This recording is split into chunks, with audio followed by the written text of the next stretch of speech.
Hello everyone, my name is Dan Spiller, and today we're going to look at how to make a cookie cutter. It's the festive holiday season, and my girlfriend wanted one of these cute little Santa cookie cutters. The problem was that the store she went to buy them from was out of stock, and so I said, I'll just make you one. And now I'll show you to make them, because they're not that hard. Um, Most cookie cutters start with a hole, have an outer edge, and then they have a little lip to give them strength and give you something to push on. So that's what we're going to make today. I'll show you how to make a snowman in detail, and then I will show you how to make how I made this Santa Man.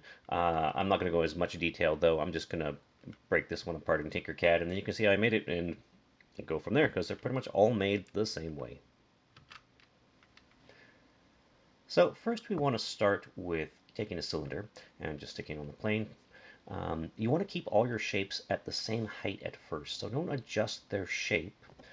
Just increase their size and make sure they're at the maximum sides, and then only increase the width and height of their sides. So we're going to duplicate this one. We're going to make it 30 by 30. We're going to duplicate again. It's going to make another ball by itself. And then we're just going to align them together on the plane, spread them out a bit so they kind of resemble a snowman. Next, we're going to give this guy a little check, make sure he's okay, and then I think what we'll do is we'll just give him a hat. Because most snowmen have hats.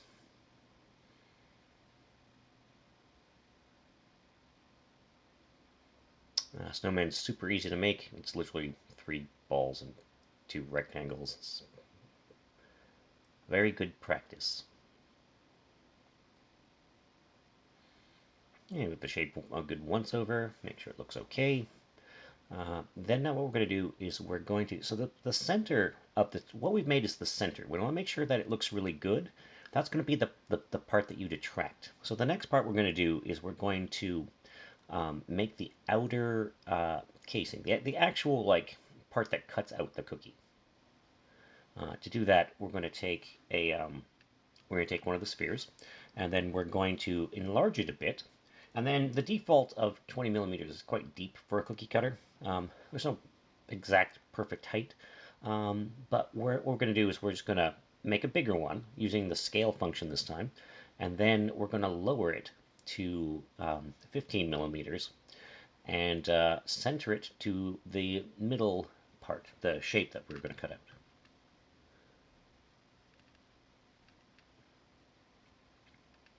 And then we're going to pretty much do the same thing to all the other balls, except for it doesn't have to be perfect. So if it's a little off or a little out, as long as you've got a lip that's semi-consistent, it doesn't actually matter what size you're using, as long as there's enough space that you don't think the cookie cutter is going to break and it's going to print well.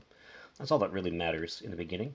And we're going to do that to everything. All the circles, all the spheres, all the squares, everything. That's how you do it perfectly. There's a lazier way, which I'll show you in the future, but this way is the correct way, if such a thing exists.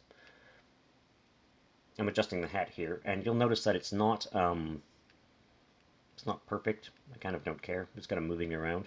As long as I've got enough material to, work with. That's pretty much all that matters.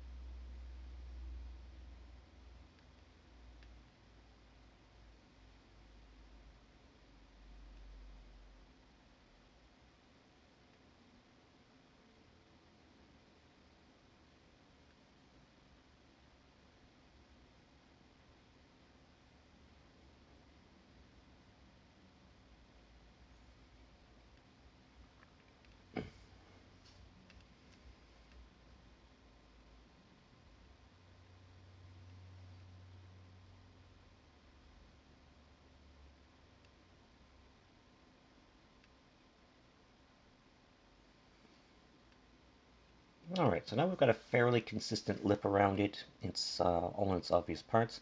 We're just going to select the top half now and turn that into a hole.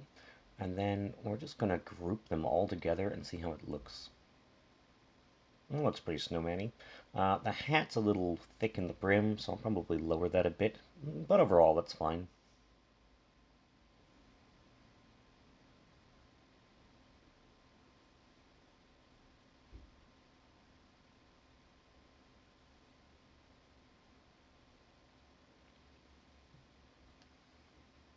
Okay, that looks much better. So next what we want to do is we want to make the bottom lip. That will add strength. It'll stop your cookie cutter from being squishable, and it'll help it stick to the build plate. So similar to like before, this time we're going to use the scale function again. We're going to make it a little bigger, but this time we're going to shrink it to 3 millimeters, and this is going to be pretty consistent amongst the whole thing. That's going to give it a good edge. It's going to be strong, and just like before, we're just going to center it on the ball it came from.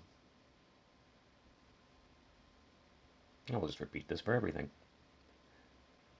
When we get to the hat, we'll just adjust it as best sees fit.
Alright, so lastly, we're just going to double check it again, make sure it looks pretty good, make sure there's a lip around all of the parts, no real visible gaps.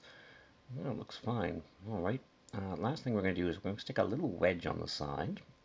This is just to be able to leave a little area so you can pry it off your build plate without having without using too much force and wrecking your model. And we just put a little angled slice and we just slide a spatula under and pop it off. And that's it. And that's how you make your own snowman cookie cutter.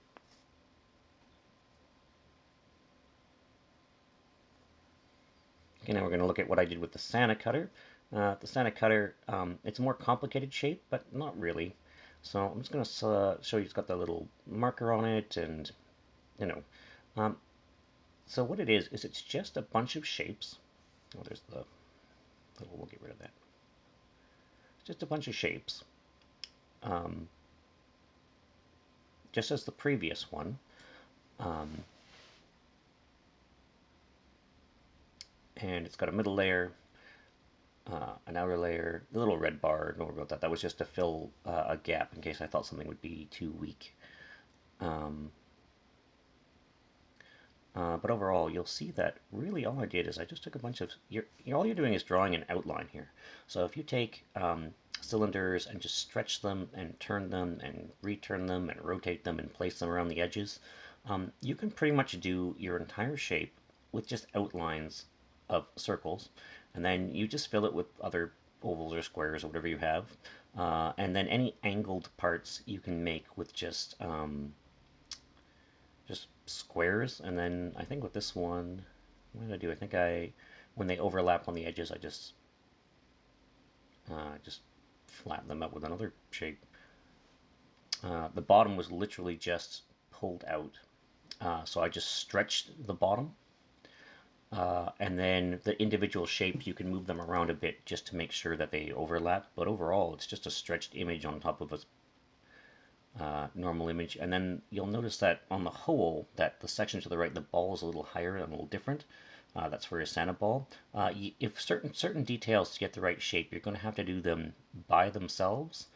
But overall, you can just expand and shrink the shape, make some little adjustments, and as long as the cookie cutter is thick enough on its edges, it doesn't really have to be perfect. And yeah, it's just made out of these cylinders. Anyway, this was your quick little Christmas video, and I hope you all enjoy.